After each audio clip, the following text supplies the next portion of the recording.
Have you ever doubted I God? don't see any proof beyond the science. Why is there so much suffering in the world? When I asked about Christianity and about She God, waited for 24 years, and yet her prayers weren't answered.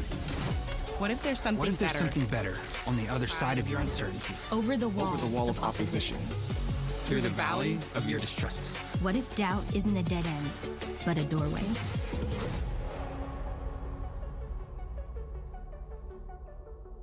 So I've mentioned before, if you've attended, I a lot of times listen to true crime podcasts. Like when I'm running, when I'm in the car, that's kind of my go-to. That's consistently what I listen to.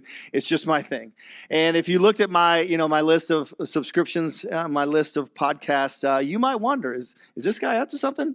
Maybe, but you'll never know. But for me, I just think it's fascinating. I think it's the psychology behind it, trying to figure out, understand how people get to that point. How do you get to the place where committing a crime or even taking another human life is just an option? But then there are some that I've listened to that just the story, what's happening, the details just kind of stop me in my tracks, right? They're not fascinating to me. They're almost horrifying. They're just evil. That when you listen to the story and listen to what happened, what someone did to another human being at times, there's been some that just turned my stomach. Because at that point, to me, it's not even a mystery anymore. It's kind of turned the corner. It's just evil. And in those moments, I find myself thinking, how could somebody do something like that? Like, how could somebody get to that point? Where does that kind of darkness come from? I mean, what happens in a person's life where someone else's life stops mattering? But then, if I'm being honest, there's another question that from time to time creeps in after that. It's this, that God, come on, where are you in all of this? Right? Because you do this, I do this. When you look at the world around you and when you see what people are capable of, when you hear the reports about violence and injustice and abuse and tragedy, yeah, you question people, but don't you eventually, haven't at times started to question God? Where you start asking, hey God, if you're really good, if you're really powerful, then why does the world still look the way it does? And why don't you just step in? And why don't you just stop it? Why does at times, God, it just seem like you're silent? Why do at times it seem like the bad guys keep winning? And maybe for you, it's not just a podcast story. Maybe for you, those questions, it's real and it's personal. That some of the things that you've seen and some of the things that you've lived through, that you felt the pain that made you question everything that you once believed. And that's right, the place where doubt shows up. I mean, it's one of the oldest human struggles there is, that this idea that if God is willing and able to stop evil, then why doesn't he? If he can't stop it, is he really powerful? If he won't stop it, then is he really good? And for some people, I realize this, that those questions are where where your faith started to fall apart. It was the beginning of your deconstruction story. For others, maybe it wasn't a full collapse, but it was wrestling with some things like that, some doubt like that just left a lingering doubt that you weren't sure what to do with, a doubt that, you didn't know what to do with.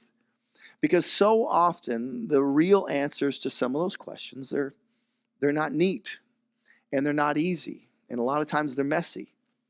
And to me, in that tension between the way we wish the world was and the way it actually is, it's that place where I think doubt can so easily creep into our lives.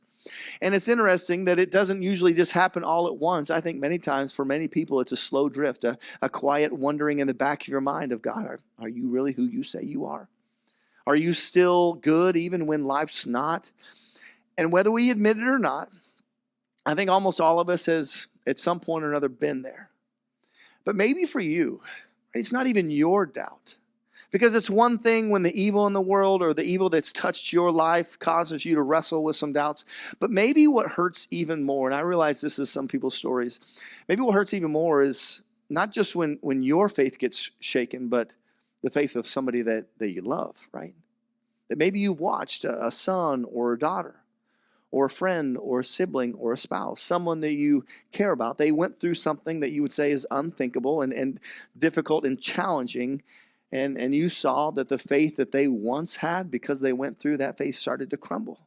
You heard the questions that turned into anger. You watched the distance grow, and you felt completely helpless to stop any of it. Because their pain, right, it didn't just affect them. You watched it, and it broke your heart too. And somewhere deep down, maybe even you started asking a different set of questions. Well, God, why didn't you show up for them? Why didn't you protect them? Why didn't you step in there? Why does it feel like I'm losing them and I can't do anything about it? I mean, that's some heavy stuff. But that's exactly the reason that we're doing this series in the first place, because if there's any place, I believe this, any place that it should be safe to talk about this kind of stuff, it's here. That this should be a place where we can talk about some of the doubts and some of the pain and some of the struggles that lead to those doubts. And I realize, right, some of you might have grown up in families, or some of you might have grown up in churches where you couldn't talk about stuff like this, where you questioned something in the Bible. You were told, oh, hey, you just got to have more faith. And if you brought up any kind of doubts that you were wrestling with, you just got a verse thrown at you and you were told, hey, just move on. You were told, doubt equals disobedience. But faith that can't handle questions, to me, that's not strong faith. That's just shallow faith. And so we're going to tackle this head on. And one of the things that I just love about the Bible is that it's not some sanitized, airbrushed version of faith. That as you read from the Old Testament into the New Testament, you read throughout, people have real struggles. And people are honest. That there's no covering up the doubts, the pain, the messiness. As the authors are writing the Old Testament and the New Testament, they could have left out some of the parts where people pushed back against God and questioned God and maybe felt abandoned, but they didn't. They included cries of frustration. They included confusion. They included raw, unfiltered honesty of people who were hurting. And in the process, weren't afraid to tell God exactly how they felt. And I'm so glad that it is that way, because it reminds me that God isn't offended by any of the questions that we have. He's not scared of any of the pain that we might be going through. He doesn't walk away if we don't have it all together. And to me, one of the people that shows us this so clearly is a guy, and I mentioned him earlier, is a guy named Asaph. Now, Asaph lived about 1000 BC, and Asaph was a worship leader during the time of King David. And this was his job, to lead the people, lead the nation of Israel into the presence of God through worship and through music and through prayer. And for Asaph, even though that was his role, and even with all that faith, Asaph, he had some questions. Asaph had some doubts, and he didn't pretend that he didn't. In fact, some of his struggles, like I read a little bit ago, are written down for us in the Psalms.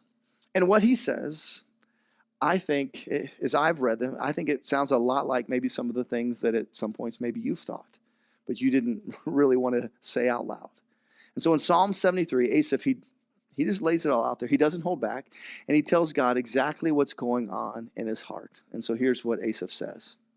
It says, truly, he starts off with this, truly God is good to Israel, to those whose hearts are pure. And Asaph starts off pretty positive. But don't worry, it changes real quick. Just look at the next verse. But as for me, he says, I almost lost my footing. My feet were slipping, and I was almost gone. In other words, Asaph says, I almost gave up. Like, I was at a point where I was barely hanging on, that my faith was slipping through my fingers, and I didn't know if I could hold on much longer. He said, I wasn't standing strong. And I wasn't doing great spiritually. I was starting to doubt everything that I'd believed. And he's getting this idea that it didn't happen all at once. He says it was a little by little, a thought here, a question there, a moment where something didn't add up. Instead of standing firm, he said, I just started to feel like I was slipping. And then he tells us what led to some of that doubt. He says this. He says, for I envied the proud when I saw them prosper despite their wickedness. They seem to live such painless lives. Their bodies are so healthy and strong. These fat cats have everything their hearts could ever wish for. They scoff and they speak only evil. In their pride, they seek to crush others. I don't know about you, but I read those words and it kind of feels like Asaph is scrolling through the ancient version of Instagram, right? Where every post he sees another wicked person living their best life, right? perfect vacations and perfect bodies, dream houses, VIP passes to everything. And Asaph is looking around, and he's just asking the question, how are these people, the ones who don't seem to care about God at all, how are they so successful, and how are they so comfortable, and how are they, it just seems like they're so untouchable. He's just honest. He says, you know what, it's frustrating, because to me it doesn't add up. The people who seem to live however they want, he says, evil people are thriving. And Asaph, again, he doesn't hold back. He says maybe what a lot of us have felt at some point. God, this doesn't seem fair. Right? You've thought that before. You look around and you see people living however they want. And you kind of wonder, God, well, why don't you do something about that? Why don't you just step in? Why don't people like that get what they deserve? They're living however they want to live. And some of these people, God, some of these are evil people. So God, I just don't understand. And seeing that, maybe you thought something like this. And Asaph, he's so honest, he's so raw about what he's feeling. He says, did I keep my heart pure for nothing? Did I keep myself innocent for no reason? He says, I get nothing but trouble all day long. Every morning, God, it brings me pain. In other words, God, listen, I'm over here trying to do the right thing. And I'm over here trying to make the right choices. I'm living for you, God. And I'm doing everything I know that you want me to do. And what has it gotten me? Meanwhile, he says, they're out here living however they want. And they don't care about you like I do. They don't care about anybody but themselves. And yet everything seems to be going right for them. But Asaph says, for me, I get nothing but trouble all day long. Finances are tight, right? The economy keeps getting worse, and here I am still giving, trying to be generous, trying to trust you with my resources, God. Meanwhile, they don't seem to have a care in the world, right? They're taking vacations that I can't afford and posting, about it like life for them is perfect. I'm over here, God. I'm trying to live for you, but I'm battling with this health struggle. I'm struggling with my kids, or my marriage feels way harder than it should. I'm exhausted at work, but nobody else seems to be hiring. And then the crazy part, God, this is what Asaph is saying. I'm doing the right things. And I am following you the best I know how. And it sure doesn't feel like it's gotten me ahead. It feels like, actually, God, it feels like it's making life harder. And it's not just right. It's just, God, I'm questioning it all. And if you've ever thought that, had similar thoughts to that, if you've ever wondered, God, where are you in the middle of all this? You're not alone. Asaph was just saying out loud probably what most of us have thought at one point or another. And almost as if this psalm for Asaph comes right out of his own personal journal, look at what he says next. He says, well, here's what I did. God, I was frustrated. I was angry. It didn't seem fair. He said, but then I went into your sanctuary, O God, and I finally understood the destiny of the wicked. He said, truly, you put them on a slippery path and send them over the cliff to destruction. See, at first, Asaph can't make sense of what he was seeing happening in the world around him. He believed, because this is what he had been taught, this was that the idea that evil would eventually be judged and the faithful would be blessed. That was the traditional wisdom of God's people, the Jewish people. That's how they believed things worked. But when Asaph is looking around at real life, none of that felt true. All he could see is it seemed like bad people were thriving and good people were struggling, and he couldn't reconcile what he believed with what he was seeing happening, what he was experiencing in the world.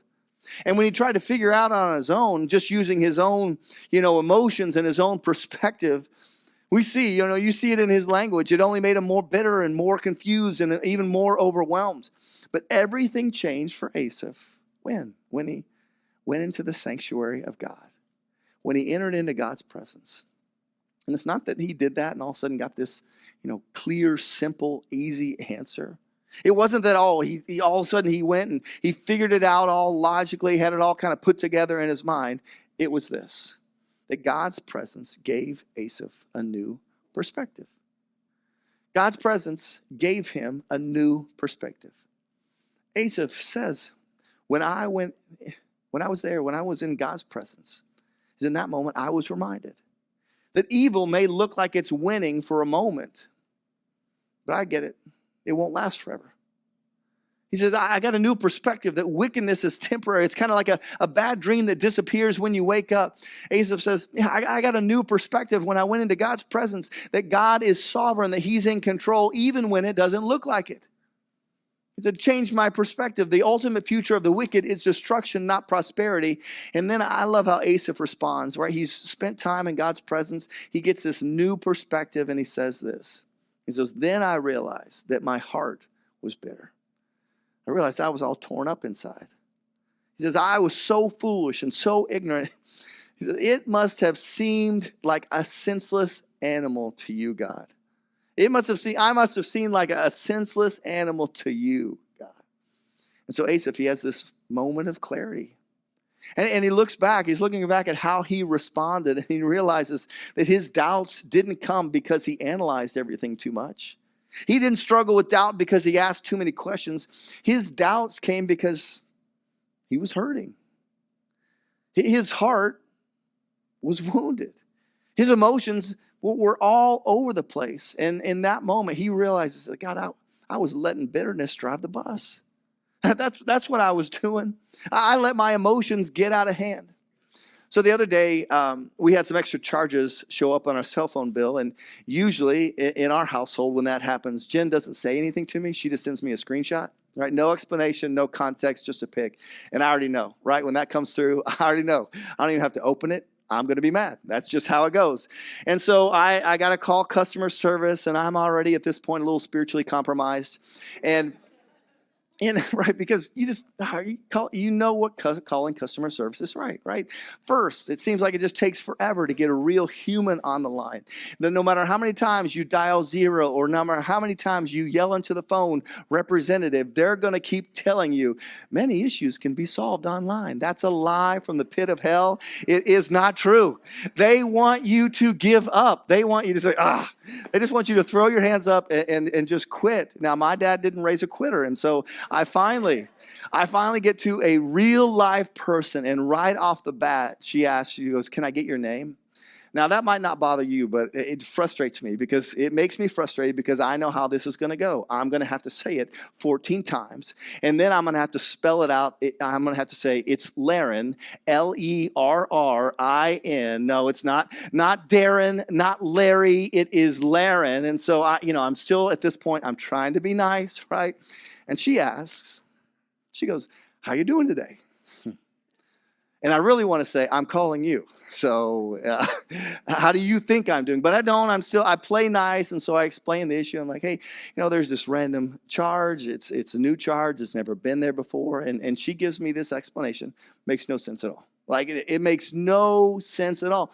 And so I ask again, and then she repeats the same thing from the exact same script, like just word for word, like I'm talking to a robot. And at this point, right, my blood pressure is rising and I'm trying to stay calm, but my voice is definitely not at its Sunday morning pastor level anymore, right? And I'm asking as nice as I can, give me some kind of real explanation. And just when I think like we're getting somewhere, she says this exact same thing for the third time. And I lose it, right? I lose it. Mid-sentence, I just hung up. Yeah, that was going to teach her, right? That's going to show her this random customer service rep in another state she's going to think twice now. Meanwhile, here I am standing in the kitchen. My heart's racing, feeling like I just fought a war over $14.99. And then we'll add salt to the wound. I started to look back over the bill and realize she was right. Right, she was correct. The charge was correct. And in that moment, right, and we've all been there, I realized in that moment I wasn't operating from any kind of wisdom. I was operating from pure frustration, but pure emotion. And none of that helped the situation. I didn't solve anything. I just hung up and made myself look ridiculous. But see, that's the place that Asaph was when he said, man, I realized my heart was bitter. I realized my heart was bitter and I was all torn up inside. And Asaph, he is honest enough to say, God, I was acting like a senseless animal, running on emotion and certainly not on faith. Who hasn't been there? And doubt, when we're dealing with doubt and talking about doubt, it isn't always about logic. A lot of times doubt comes because we've experienced some pain or we're experiencing pain. And sometimes the thing we need most isn't a new answer, it's healing. Sometimes the thing we need most is just the healing for a wounded heart. And again, it's almost like this reads from Asaph's personal journal. Look at what he says. He says, yet I still belong to you. God, I was frustrated. I was acting like an animal, but you hold my right hand. God, you guide me with your counsel, leading me to a glorious destiny. Whom have I in heaven but you? I desire you more than anything on earth. He says, my heart may fail, or my health may fail. My spirit may grow weak, but God remains the strength of my heart. He is mine forever. He continues, verse 27. He says, those who desert him will perish. For you destroy those who abandon you. I get where they're headed. I get where evil is headed. I get it. I get the big picture. And Asa says, but as for me, how good it is to be near God. I have made the sovereign Lord my shelter, and I will tell everyone about the wonderful things you do. And what I see is that Asaph, he realized something. That for him is his, he started this off and said, I was slipping. He realized that the most important thing wasn't getting all his questions answered. What he understood, the realization that he came through kind of in the progression of that, the most important thing was being with God. He says, God, I am always with you, and you hold me by my right hand. He said, it is good, God, to be near you. And I just love that, how Asaph realizes, God, even when I'm doubting and my faith was slipping, even when I was bitter, and even when I had some questions that didn't really have some answers, God, you never let go of me. That he realized in that moment, as he's processing it all, as he spent time in God's presence, God was always holding him and guiding him and walking with him. And right, he didn't get a clean, neat answer to all his questions. He didn't. What he got was better. And he said it. He got the presence of God. He realized that being with God, even when things don't quite make sense, and even though he might be hurting, that being with God was enough. Now, did that erase all the injustice that he saw in the world around him? No. Did that magically fix all the unfairness that he's looking around and seeing what's happening? And these people, they seem to have everything going. Did that magically fix it? No. No, there were still going to be bad things that happened to good people. There's still going to be bad things that happen to him. And it makes me think a little bit, kind of that idea. I think about a guy named Steve Pinovich. And maybe some of you knew Steve Pinovich. He passed a few years ago. But Steve used to be an usher here. And Steve, in his life, went through some really difficult things. I remember talking with Steve. He lost his son. Steve's son took his own life when he was, in his mid-20s. Steve's wife, Brenda, wonderful lady. She died unexpectedly during a routine surgery. And then for Steve, about a year after Brenda died, Steve passed away. And I remember sitting with his family, right, preparing for that funeral and having some conversations, and they just wanted to know why. I wanted to know why. I think about, sometimes, the families of McConn's Elementary were able to kind of get involved and meet some of the families and meet some of the kids. And I hear some of their stories, and I know some of the horrible things that some of those families, some of those kids have experienced. And I ask, why? It just why? Does some of those kids have to go through some of those things? And I don't know if there is a good answer to that for them, for us. But what I do know is that when you're in the middle of something that seems unfair, it can be so easy to conclude, well, then God must not be good. But see, that's not true. So Asaph realizes, we can't run from him. Instead, we've got to hold on and not let go. And I realize that some of you walked in this morning and you're carrying questions maybe that you've been afraid to ask. And you've got some doubts that you didn't know if you were even allowed to say out loud. Maybe some bitterness for you has has taken root. But here's my invitation for you this morning. That when we're talking about doubt like this, the kind of doubt that comes when life just doesn't seem fair and when it seems like everything's stacked against you and you're questioning and you're wondering, God, where are you in all this? Here's where I challenge you to start. I challenge you to start to be honest with God, to be honest with Him, that bring those frustrations, those doubts to Him, that you don't have to be fake. You don't have to clean up first. You can bring your real questions. You can bring your hurt and find that He has been and He is continuing to hold on to you. So that's the first thing. I challenge you. If that's where you're at and you're experiencing that and you've got some doubts and you feel you're like Asaph and feel your faith slipping, be honest with Him. And here's the second thing. Watch where your focus goes. Watch where your focus goes. Because when Asaph focused on everybody else, right, when he was looking around and, it seems like everything's going their way and they have it all together and it just seems unfair. When he focused on everybody else, the unfairness, when he focused on the injustice and the pain, he said, my faith was slipping. He was consumed by what he saw going on around him. And in that moment, it caused him to question God, to doubt God. But where did things change? When he focused on the presence of God. That's where his faith began to strengthen. And there's something in that for all of us, that this week or this month or during that tough season, or maybe after you get the news, maybe when you feel that when your heart starts drifting towards frustration or feel where it's drifting towards comparison, I would challenge you to catch it. To stop and reset your focus. Just say, God, man, just like Asaph, it's good to be near you. If nothing else feels good in my life today, it feels good to be near you. And I think that's where it starts. Because tough stuff's going to come. Doubts, it's part of life. It's part of having faith. There's going to be some things that make you question, God, what are you doing? And how are you doing it? And it just doesn't seem right. And it just doesn't seem fair. That's the way it is. But Asaph realized that when he turned his attention to being in God's presence, he was able to kind of step away from that bitterness that had taken hold. That his faith began to grow and his faith was strengthened in the middle of that. And so what does it look like for us to watch where our focus goes, to make sure our attention is on His presence?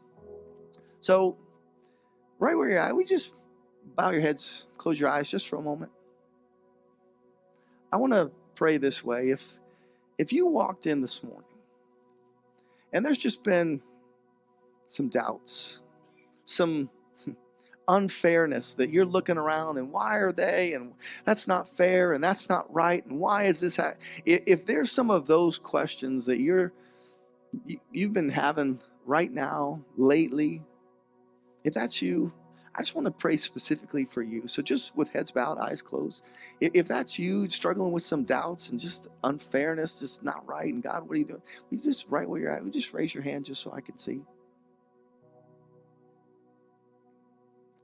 Dear Heavenly Father, for those that raised their hands and those that are joining us at home that might have raised their hands as well, God, I pray. I pray that they would experience your presence. I pray that they'd be able to, in the moment, I know it's not easy and I know it's just not a snap of the fingers, but God, that they'd turn their attention to you. That they'd stop focusing on what everybody else is doing, what everybody else might have, what everybody else, has going their way, and they just turn their attention to you. Because that's when that's when our faith can begin to grow. So God, I pray specifically for them this morning that they would experience your presence in a new and a fresh way. And with heads bowed, eyes closed, I realize that for some of you, your story, your faith story, you walked away from faith because you just had too many doubts.